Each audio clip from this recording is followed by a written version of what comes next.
Assalamualaikum warahmatullahi wabarakatuh. Alhamdulillahi jalla wa ala, ahmaduhu ala jami'il ala, wa ashkuruhu syukra man ufiya minal bala. Ashhadu an la ilaha illallah wahdahu la syarika lahu wa la mumathila.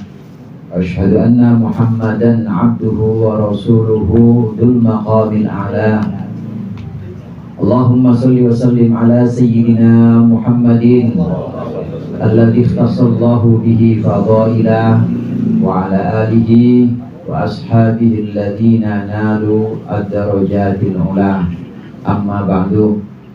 Yang sama-sama kita hormati dan kita muliakan para tuan guru, para asatidz, para kiai, wabil khusus guru kita Kiai Haji Halimi, dan segenap Ustaz Fatullah, Ustaz Ruslan, Ustaz Gunawan, ada Ustaz Gunawan? Ada. Ustaz Fahrul Razi, dan tentunya kepala lingkungan kita Bapak RW Bahrul Urum alias Torik, dan segenap Ustaz lain, para hujjaj, dan tentunya yang sama-sama mengundang kita pada malam hari ini, keluarga besar almarhum Bapak Haji Nawawi. Kita doakan mudah-mudahan segenap keluarga Allah berikan kesehatan, guru-guru kita juga Allah berikan keberkahan dan kemanfaatan ilmunya. Allah berikan keberkahan juga dalam ilmu, keberkahan juga dalam panjang umurnya untuk taat kepada Allah Subhanahu wa taala. Hadirin jamaah rahimakumullah, kadangkala umur panjang itu keturunan. Di sini bisa kita lihat Abi Haji Midin umurnya panjang. Insya Allah anak-anaknya keturunannya umurnya panjang. Amin ya Pak? Amin. Saya nggak tahu Pak Haji panjang. Anak pendek. Termasuk juga almarhum Bapak Haji Nawawi kemarin 65. Ada ya? 70. Insya Allah anak-anaknya umurnya panjang-panjang juga. Namun yang terpenting saudara, panjang umur itu yang terpenting, panjang umur fi taatillah, panjang umur dalam rangka ibadah kepada Allah Subhanahu wa taala. Percuma kalau panjang umurnya nggak mati-mati, kawan udah pada hilang, kawan udah pada nggak ada, dia bengong sendirian. Ibadah juga enggak. Ya akhirnya ya uncang-uncang aja sendiri, nggak punya kerjaan. Lain halnya kalau panjang umurnya kemudian Allah berikan taufik atau bimbingan, Allah berikan kesempatan untuk taat dan ibadah kepada Allah Subhanahu wa taala. Bapak Haji Jan berapa Pak Haji? 60. Panjang ini keturunan panjang umur semua ini. Amin ya Pak? Panjang umur fi taatillah, panjang umur dalam ibadah taat kepada Allah Subhanahu wa taala.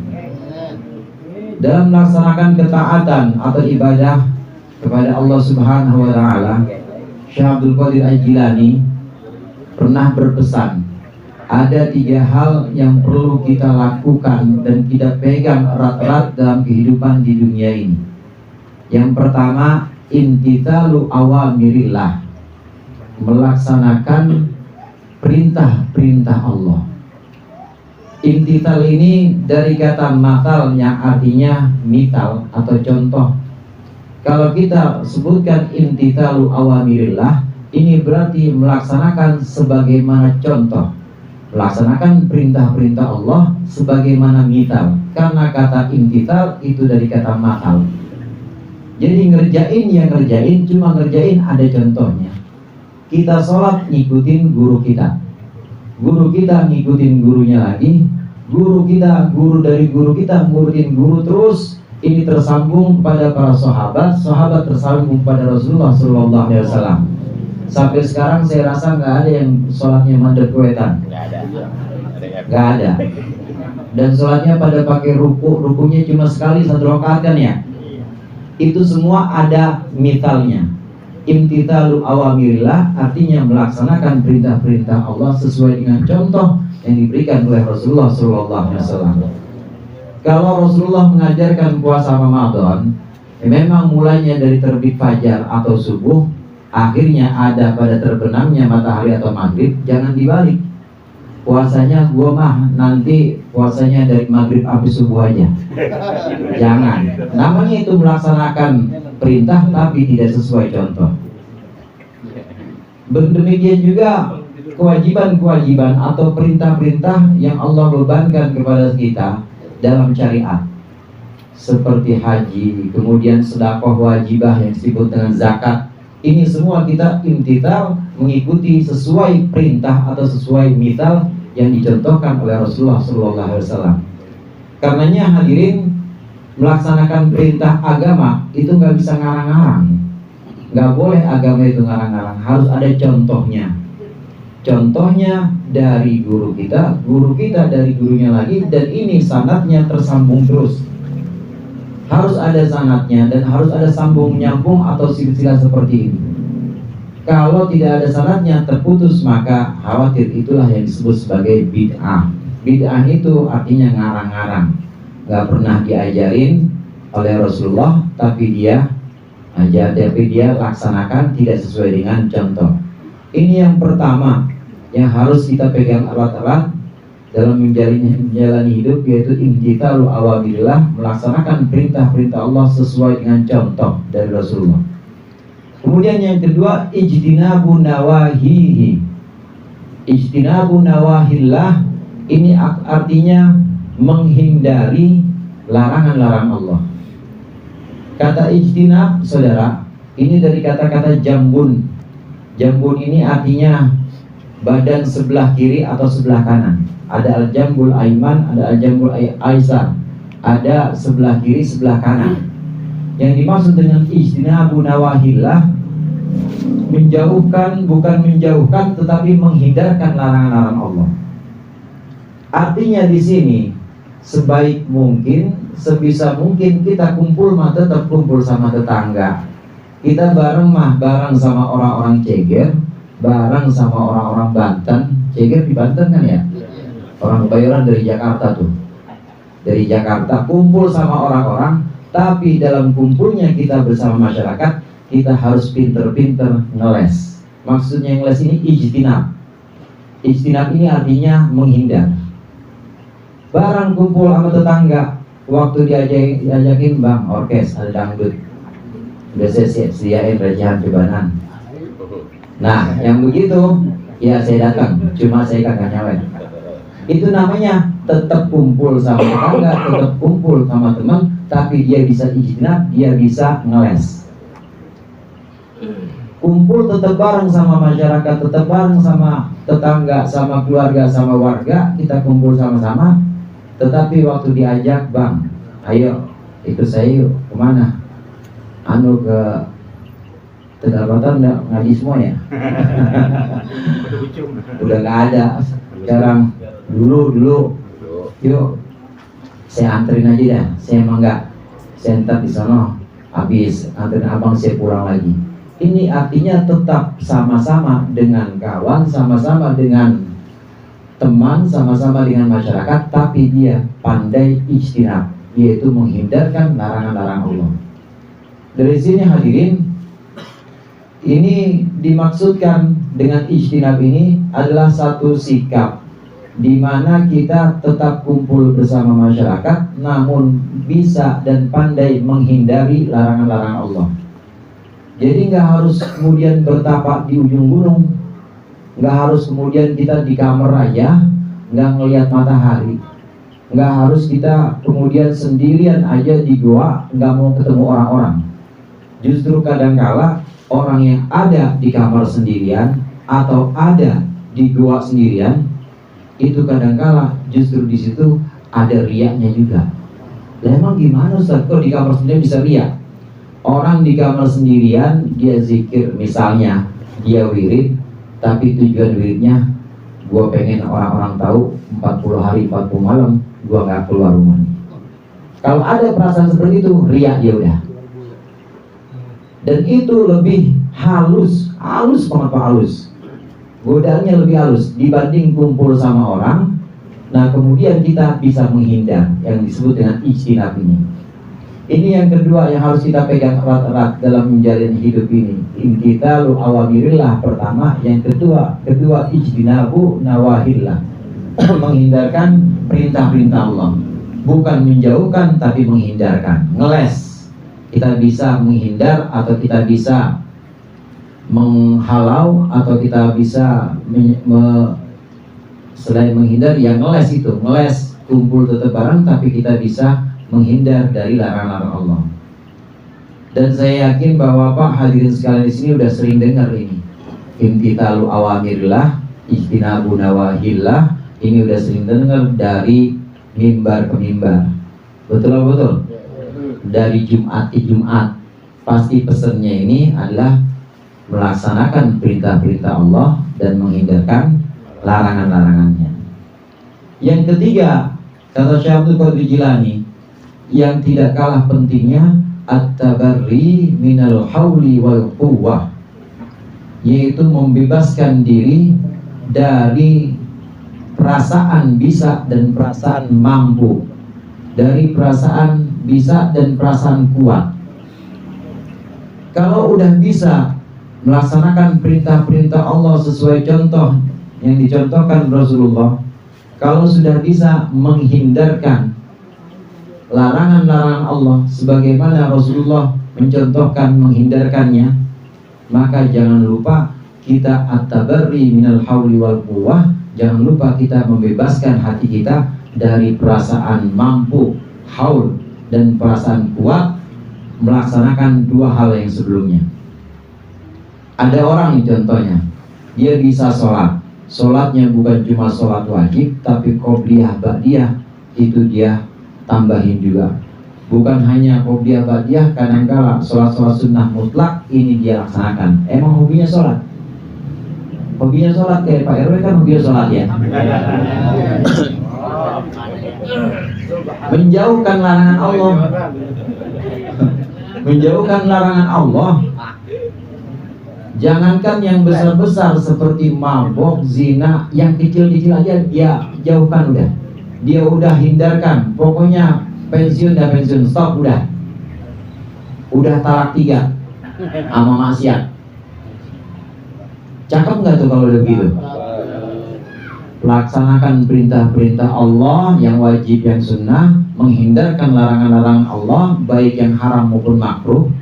Ini udah cakep banget. Tapi jangan lupa ketika sudah sampai pada tahap ini, jangan lupa at-tabarri minal hauli wal quwwah. Membebaskan hati, membebaskan diri dari perasaan bisa dan dari perasaan mampu atau kuat. Karena tidak jarang orang yang sudah bisa mencapai tahap ini, udah bisa sholat, udah bisa menghindarkan maksiat, kemudian merasa, tuh kalau bukan gua mah nggak bisa sholat kayak begitu. Tuh kalau bukan gua nggak bisa menghindarkan maksiat itu. Bagus ini gua mah turunan Hol Azhara. Ada turunan kita ya? Turunan ya, kalau di sana tanjakan berarti. Mah tanjakan futsal gua mah. Apa turunan pajak gua mah. Ini perasaan bisa, perasaan mampu bahwa saya mampu sholat, aku mampu puasa sunnah dan wajib, aku mampu menjauhkan larangan-larangan Allah yang haram yang makruh, aku bisa. Ini kalau tidak segera diinsafi, kalau tidak segera dibebaskan dengan at-tabarri minal hauli wal quwwah, maka terjerumus lagi dalam bisikan hawa nafsu yang namanya ujub, yang namanya bangga sama diri sendiri. Pesan yang ketiga dari Syekh Abdul Qadir Al-Jilani ini benar-benar sangat penting, karena banyak hamba-hamba Allah yang rajin ibadah, pandai menghindarkan maksiat-maksiat, dan rajin melaksanakan kewajiban-kewajiban atau perintah-perintah, tetapi dia masih merasa bahwa dirinya itu lebih mulia dibanding yang lain. Kalau ada, kata Imam Ghazali, kalau ada orang yang merasa bahwa dia lebih mulia dibanding satupun makhluk Allah apapun itu, maka hatinya sudah ada bibit takabur. Naudzubillah, tsumma naudzubillah. Dan dengan demikian seolah-olah sholatnya, seolah-olah puasanya, seolah-olah upayanya menghindarkan maksiat itu tidak ada gunanya. Kenapa? Karena ada takabur. La yadkhulul jannata man kana fi qalbihi mithqalu dzarratin min kibrin. Sabda Rasulullah SAW, tidak akan masuk surga orang yang dalam hatinya ada sebiji atom, ada seberat atom kesombongan. Cuma seberat atom doang. Atom itu sama tisu, beratan tisu, Pak. Tisu kan tipis ya. Itu atom ya yang paling kecil, partikel yang paling kecil dari segala yang ada ini namanya atom. Demikian enteng.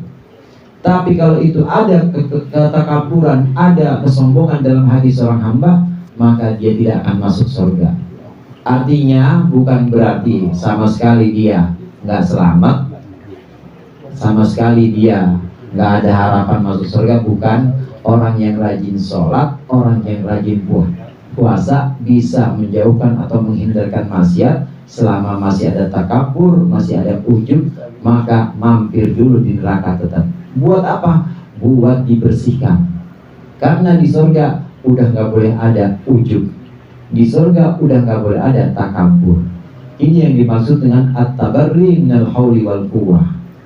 Karenanya dengan mendoakan almarhum 40 hari almarhum Bapak Haji Nawawi bin Haji Madali, ini kita bisa merenungkan, alhamdulillah almarhum udah finish. Tahu finish, Pak?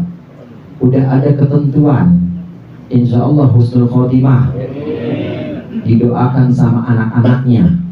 Dan yakinlah kita bahwa beliau ini husnul khotimah karena memang meninggalnya, wafatnya itu wafat dengan tenang dan juga dikelilingi oleh keluarganya, dan tidak ada satupun tanda-tanda yang menunjukkan satu yang sifatnya ini tidak diinginkan oleh keluarga.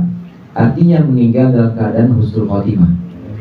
Kan yang belum ketahuan kita, yang belum finish. Entar gimana ya kita?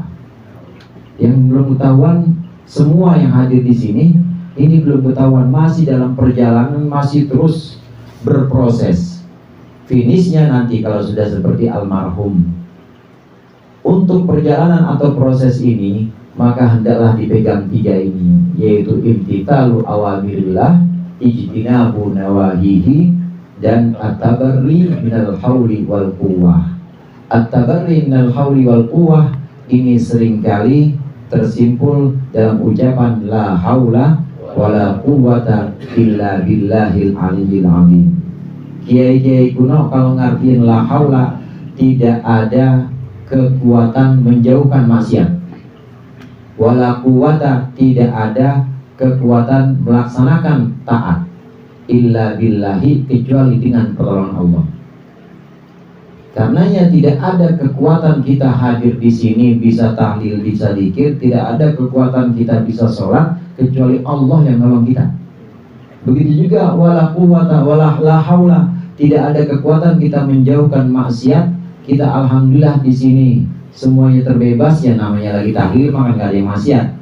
Yang namanya lagi di masjid terbebas dari maksiat, alhamdulillah kita bisa terhindar dari maksiat. Itu karena pertolongan Allah, bukan karena kebisaan kita.